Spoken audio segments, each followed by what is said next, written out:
Gotten 9 of your last 11. What did you like about that one tonight?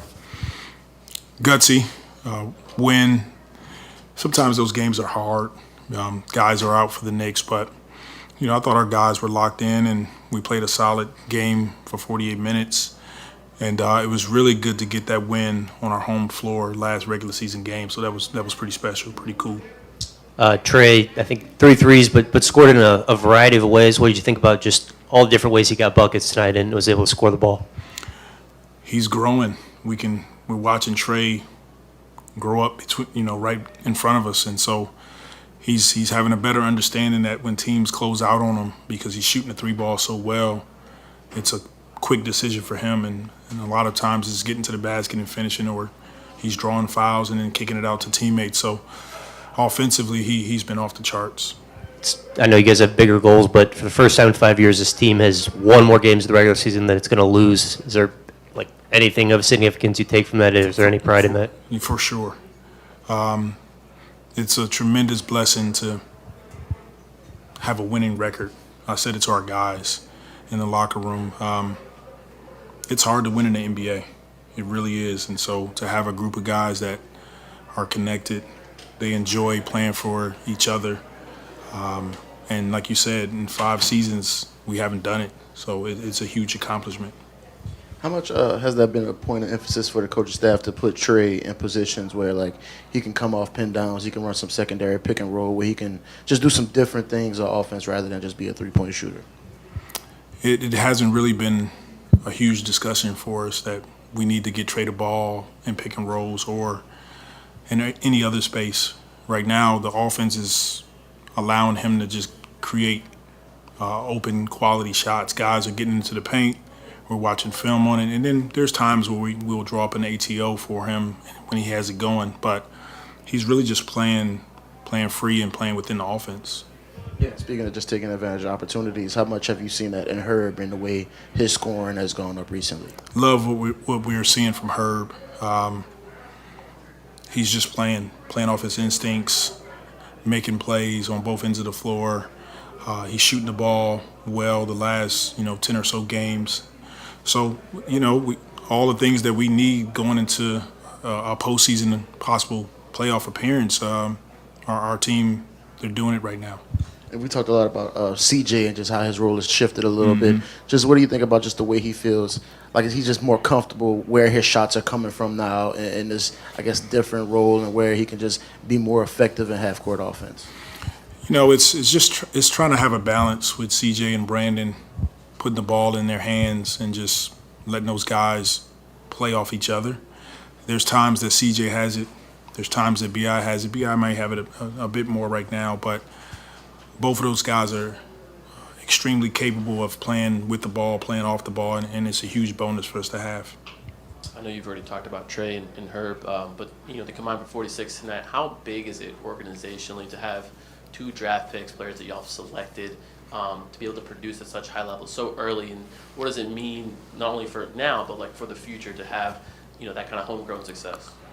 It's a credit to our management team, Griff and Trajan Swin and Bryson, all the folks involved, and going to watch these guys when they're playing, and getting in the draft room and having our board and realizing that these guys can come in and impact our team right away. It's what you want. Is you want to be able to draft guys that can come in and impact your program. And the beauty in Trey, Herb, and the rest of our younger guys is that they're high character guys as well. 100 blocks for Herb on his career. You see a guy like Herb come night in, night out, defend top scorers in his league. Game 81 of the season, can you look at a guy like Herb making an all-defensive team? I think as he should. I hope so. He's one of the better defenders in the NBA, and he's young, and he's taking on the challenge night in and night out, like you said. So, for sure, I hope that's in store for him. Coach, last time this part of the season, you're still going 11, 12 deep some nights. Tonight, just 9, only 6 people above 20 minutes. Can you talk about how that's helping you get ready for the postseason, or if that's something that it just had to be done because you're missing Zion and Jose? It's a combination of having guys out, and then realizing that our main guys need to just play more minutes right now going into the postseason. So it's a combination. And Jonas got a bunch of touches, but only 7 shots. Another slow game, 8 points. The other night he only had 4 points. Is that something that you need to work with him on, or is he getting those touches that you want, and it's just the play has to come to him and find the shots and then the flow of the offense? No, it's Jonas will be fine. It's more do what you need to do to help the team win a game, and we'll go back, continue to reevaluate. But he's fine. Like there's games where he has big numbers and other guys don't, and vice versa. So the important part for us, the important factor is win the game and do what it takes to win the game. And Willie, from your vantage point, what did you sort of see on that play when B.I. kicked it over to Herb in the corner and he drained that three? I just saw B.I. recognize that it looked like New York started to try to blitz him, trap him in pick and rolls. We had our big dive out. Their low man came over off Herb, and he just swung it right away. And when Herb caught the ball, I knew it was going in. He's been working on it. He's been shooting the ball well. Good to see him knock down one of those big shots. Are you going to let Herb know that that was the same spot of a foul that happened 2 games ago? That same spot? No, we want to wipe that out of our memory, and we've already talked about it, watched it, so now it's time to move forward. Coach, two things. One, can you talk about I saw a little banter between you and Josh Hart, just the impact, obviously, like the respect that the crowd had for him, the impact that he had on our team while he was here, and just the kind of energy between, this organization and Josh tonight. Sure. Josh is, first and foremost, his character here while I was here. He did pretty much everything we asked him to do as a leader. And he's such a good human being. He wants to do the right thing. We got to push him a bit at times, but he gets it. He's one of those guys that just get it. And he plays with his heart night in and night out. He goes out and gives you everything he has. And I think the city of New Orleans can appreciate that. And it's good to see him, go to different teams and still have success, but now be in New York and have an opportunity to play in the playoffs for the first time. And I told him that. Like, I'm extremely proud of him and love him and wish him the best. And then I know it's the second to last game, but last regular season home game. I was wondering, we don't ask you this a lot, but from a personal perspective, like what you've learned from this group, given all the adversity, where you are right now, maybe what you've learned most about like yourself and your team through this kind of 81 games. Yeah, sure.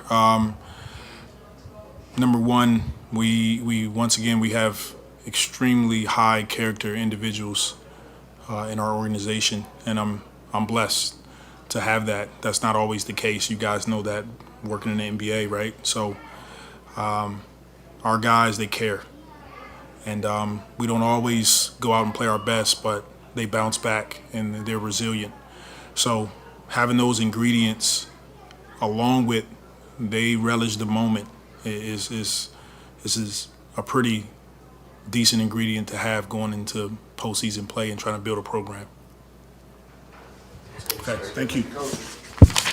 Trey hit a few threes in that game, but he scored in a lot of different ways. Just what do you think about the variety you're seeing from him right now?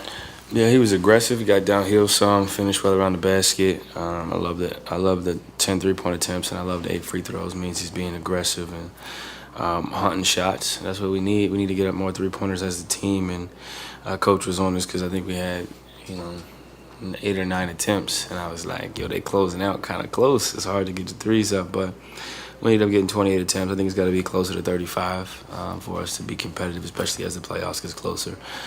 More threes you attempt, the better chance you got of having a good point per possession. So I like the direction that we're heading in. Obviously, defensively, we did a much better job in the second half. Kind of tightened up and was able to come away with a win.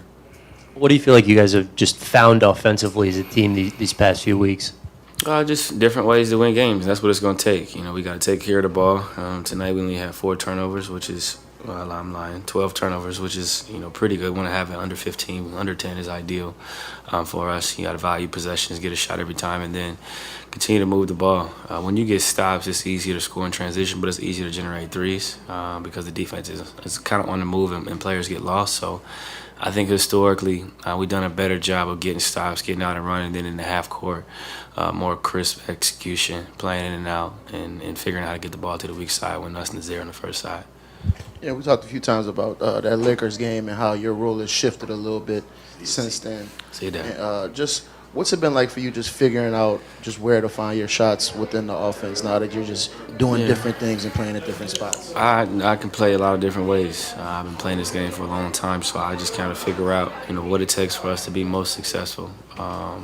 Shooting threes, running the pick and roll, being in the corner, being a shape-up guy, scoring in transition or not scoring. I can do whatever it takes, for us to win. And right now it's just about playing efficient basketball, taking care of the ball, making sure we're getting quality shots every time, making sure everybody feels involved. And then when it's time to make big shots, then I'll do that. And what's it been like just seeing just how much more comfortable Herb has been looking on the offensive end, finding his shots and just being a bigger contributor on that end? Yeah, tonight he was 7 for 7.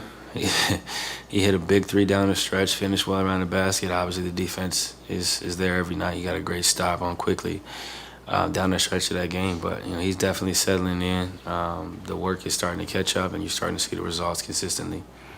Just going back to Christian's question about Trey, just where have you seen the most growth from him, just from the beginning of the year to now? I think he's just more comfortable. Obviously, he wasn't playing 40 minutes to start the season, so that changes things when you're out there longer, when you start and you consistently feel like you're involved in the game. You're not coming out as fast. It's easier to settle in to a role. And when you see the ball go in, you get more confident. You start getting dunks, you get out and run, get some threes, and then next thing you know, you're offensive rebounding and filling up the stat sheet in a variety of ways. So I think it's the work, but it's also the opportunity. More playing time as a guy who's played different roles. The more playing time you get, the more comfortable you become out there, and I think it's starting to show. As the president of the Players Union and a vet in this league, you're someone who understands the business of basketball a lot. How important is it for an organization to have the success that y'all have had in terms of drafting with regards to Trey and Herb, and not only the success, but they're able to contribute as early as they have in big moments? Yeah, I think it's historically been said that small markets struggle with free agency, so you have to be excellent throughout the draft process. You got to be able to evaluate talent, whether that's undrafted players like Jose and Naji, or going and finding gems in the draft like Herb and Trey and some of the other guys that we've been able to draft historically. I think you got to scout well. You got to have a great eye for talent, and you have to have the right player development, which is important because some guys are going to come in and play right away, some guys aren't. You have to figure out how to develop them even when they're not getting game minutes, and I think they've done a good job of doing that. CJ, over the last 10 games or so, BI has really taken another level in his playmaking. What have you seen that's made him so successful? I think he's just becoming more patient, embracing double teams that are coming. We're obviously putting the ball in his hands more in certain actions. He's getting single side tags. He's getting some actions where I'm coming off the ball, and maybe I'm coming off a screen or setting a screen. Maybe Trey is. Maybe we're throwing in a post and playing out a pinch post. So different actions where he's able to play make, and he's taking advantage. And are you impressed by some of the passes that he does make? Like, for instance, the one you alluded to, that Herb corner three? Yeah, when he completes them. Are you talking about the one he threw out of bounds? He makes some excellent passes. That one was crazy, but he's a good passer. He's smart, and he knows how to manipulate the defense and kind of look off the helper. Do you need BI to play at this level to be, just that, for your offense to be that much better coming up in the play-in or playoffs, whatever you guys face first? It's a night-to-night basis. Like tonight, he shot the ball 15 times. And we were able to still win because everybody felt like they were involved. Big fella got some touches. Trey got it going. Bench unit pushed the tempo. So it's a game-by-game basis. Some nights you got to be great. Some nights you just got to be efficient to make the right plays and control the game. So I don't have a magic formula for you, but as a team collectively, you got to read the game and understand what's needed. Sometimes it's scoring. Sometimes it's rebounding. Sometimes it's making an extra pass or embracing the double team, but it comes down to what are you going to do to impact winning, and when you do that, then we have success.